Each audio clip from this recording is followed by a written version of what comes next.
Welcome to the Victory Project podcast, undoing hopelessness with a godly purpose, love, and accountability. Since 2009, we've believed it's less about what we do and more about what we undo through education, entrepreneurship, and enlightenment. You're here because you believe a city on a hill cannot be hidden. Let's shine that light. Let's build victory together. Well, everyone, welcome to the very first Victory Project podcast, Season 1, Episode 1. We're so excited to have this opportunity to share what God's doing at Victory Projects, and you can hear from our young men and our staff. It's a true pleasure and honor to have this opportunity.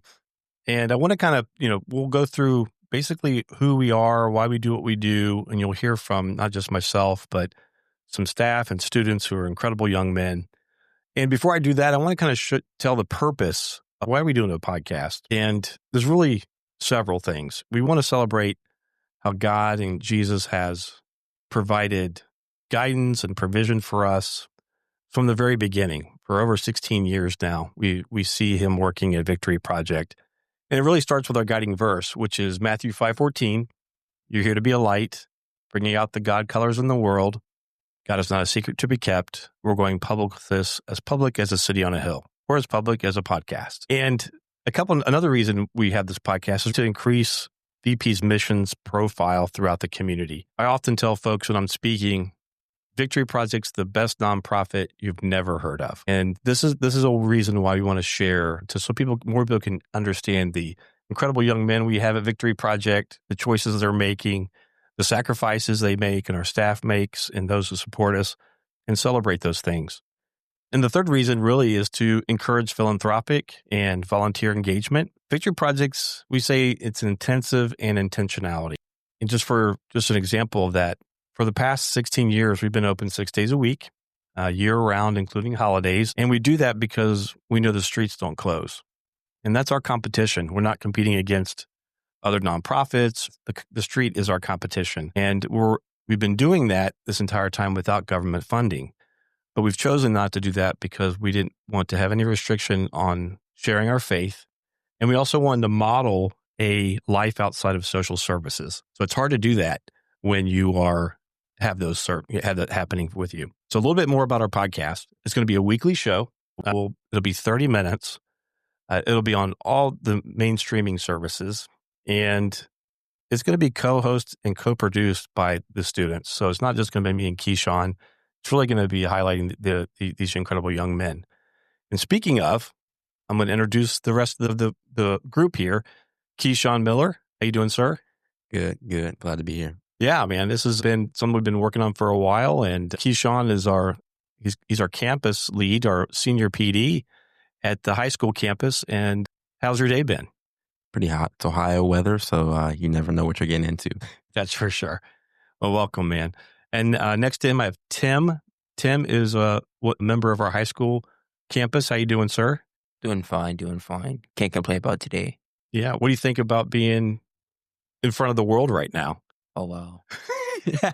I just hope my mom doesn't hear me because, it'd be embarrassing. She'll be doting on me all days. Oh, man. That's awesome, man.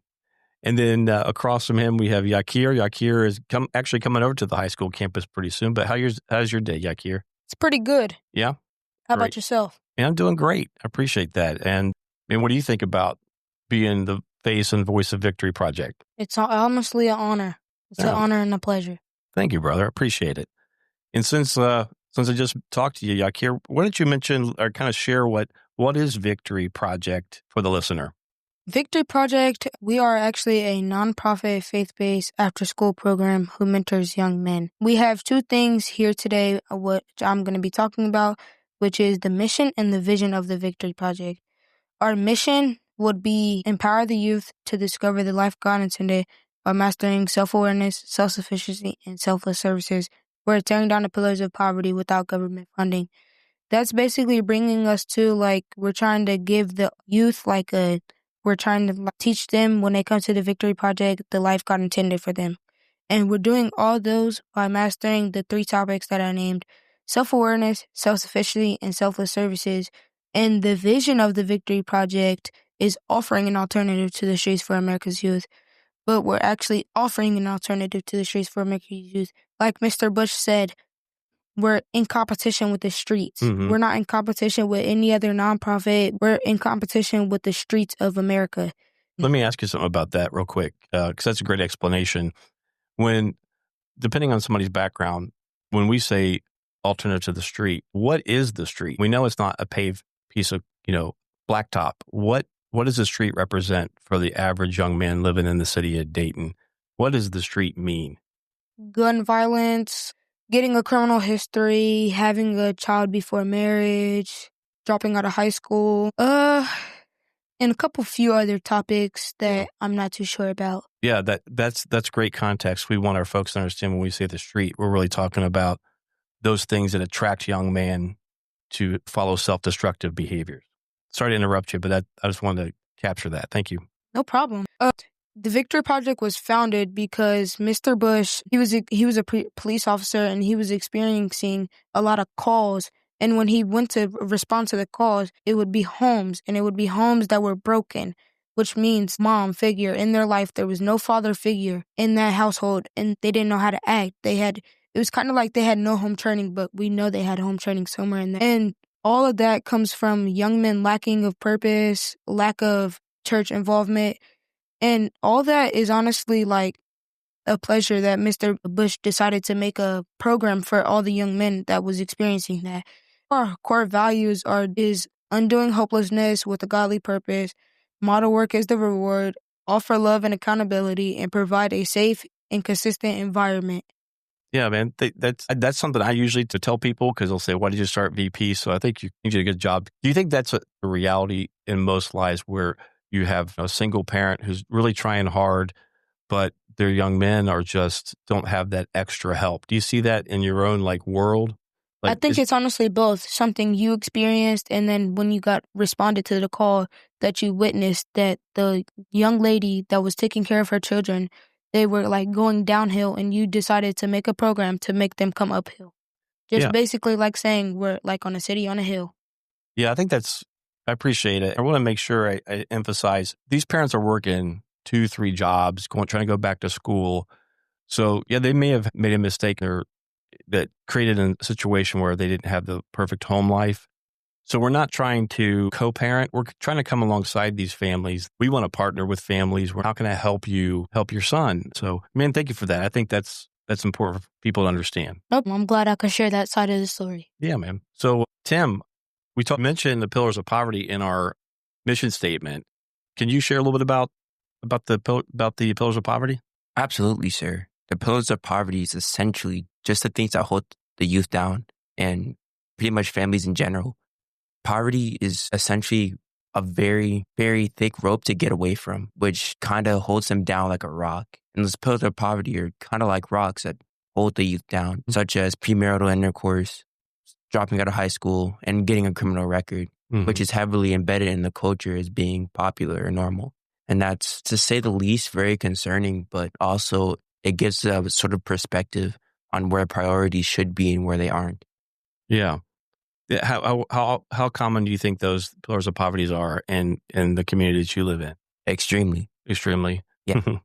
Seeing as how these pillars of poverty are embedded in the culture, it's hard to just try and direct the youth into a more sustainable and steady lifestyle, which we do by giving them a safer space and safer environment that it's more comfortable to be in, rather than having to show that you're the toughest guy, or you have this and someone doesn't. It's normally stemming from a lack of spiritual guidance, familial guidance, or just having the knowledge that the world doesn't necessarily have a place for you to succeed in the streets. Instead of finding sustainable ways to make money or make a life for yourself or make a name for yourself, you would prefer an easier way, but it's really not.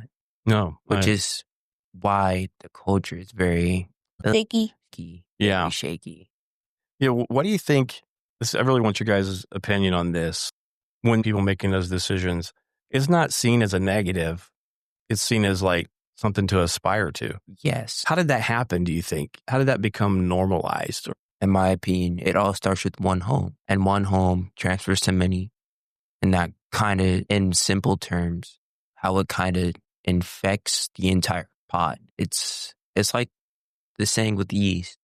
A little bit of yeast can make the entirety of the bread rise. So Yeah. at least that's just how I see it. The culture changed because of one household or one person. And then one person's circumstance became many person's circumstance. Because seeing that you don't have something and someone does, it normally strikes an envy in you. Mm-hmm. Pretty much just making you feel more like you have to aspire to be someone that you're not. Yeah. That's why we have gun violence. That's why we have cultures pretty much shrugging off the idea that what they're doing is wrong. So Yeah, that's a brilliant analogy, I think. Would you agree with that, Yakir? I think Tim explained it really well. Do you think it's pretty common? We see a lot of gun violence in the city. I think our homicide rate right now is up about 9% from last year. And a lot of it is involving guys your age, even younger. Nobody started out in life wanting to be a gangster. What I heard you say, Tim, is kind of modeled for them in the household or in their peer groups or in just the culture in general. Is that correct? yes. Yeah. Okay.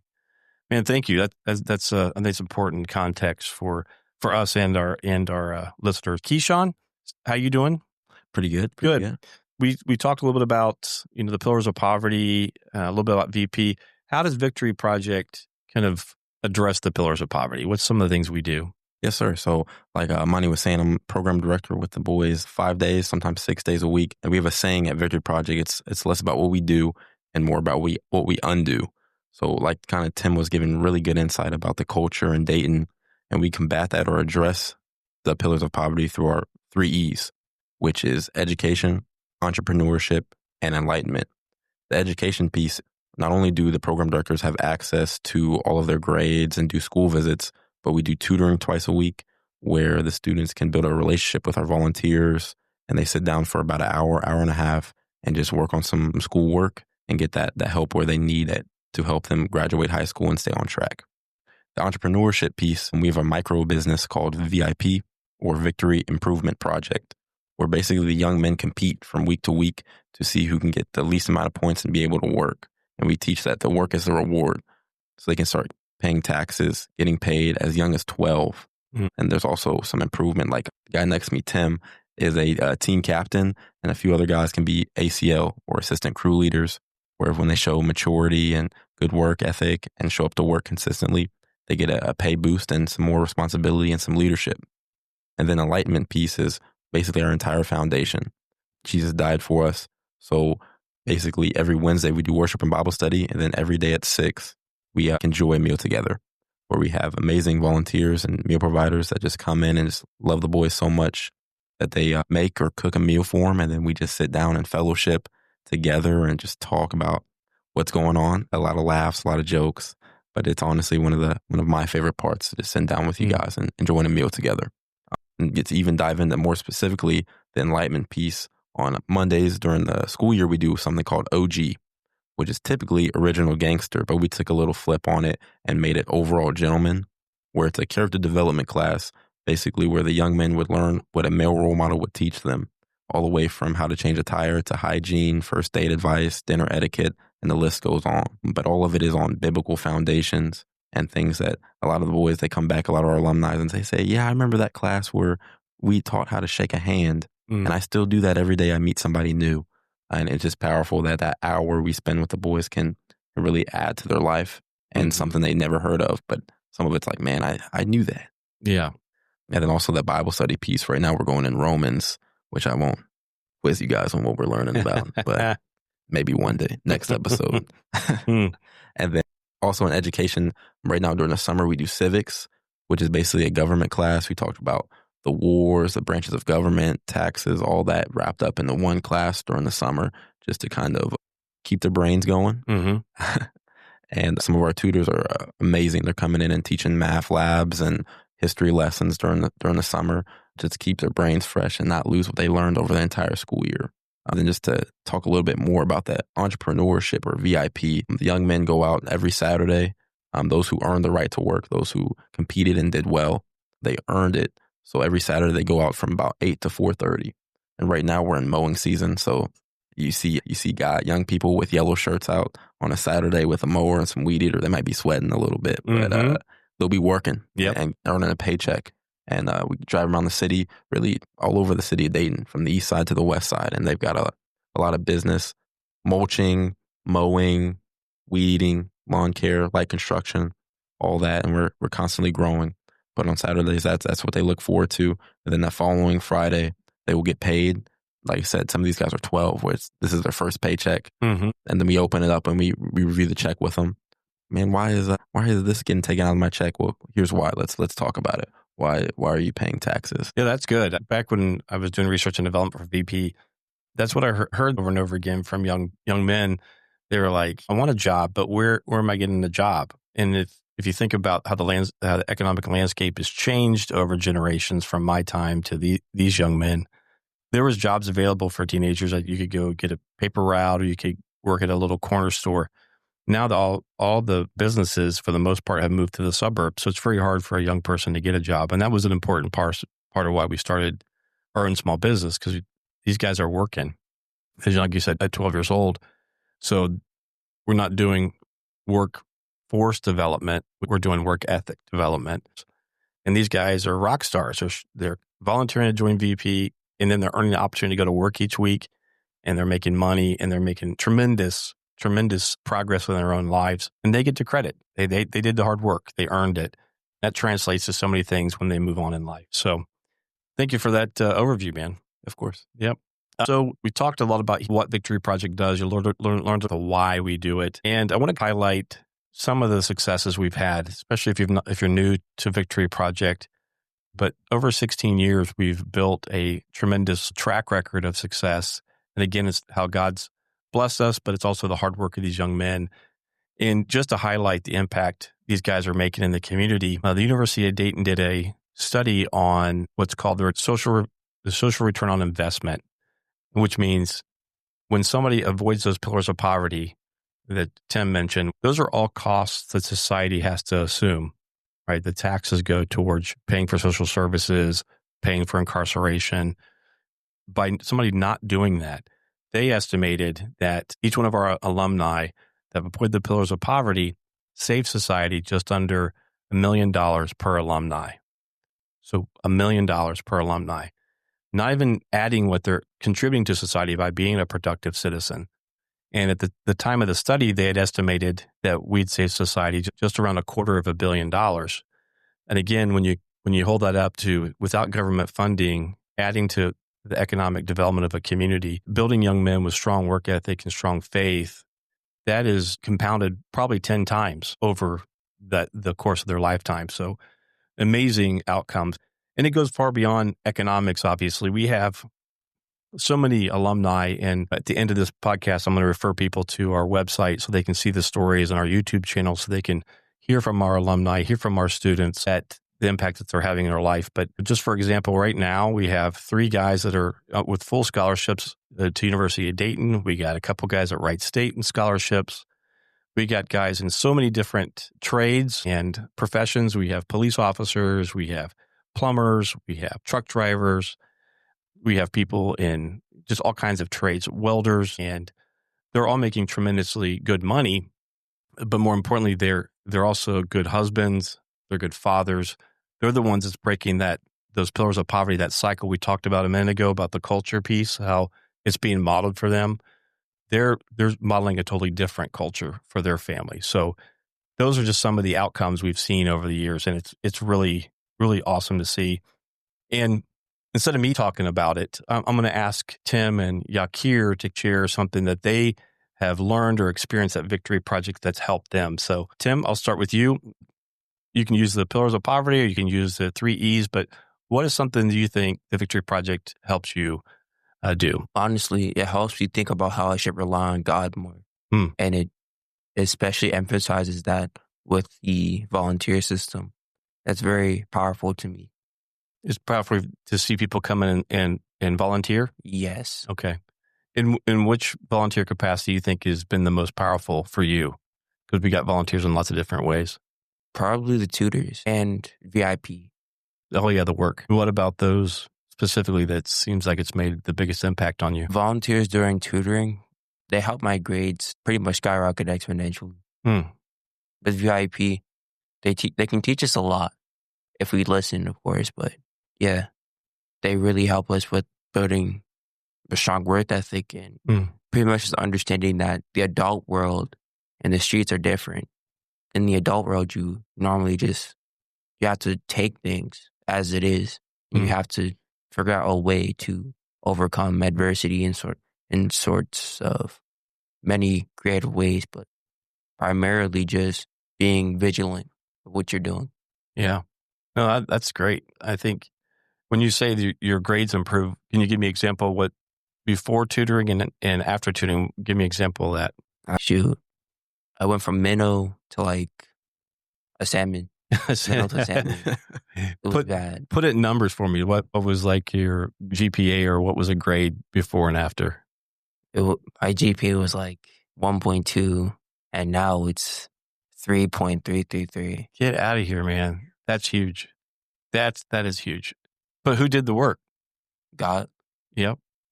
But he did the work through you, but who had to actually do the work? Oh, me. Yeah, you did, man. That's awesome. Congratulations. Akir, can you give us an example? Yeah. So the Victory Project has actually helped me in many ways.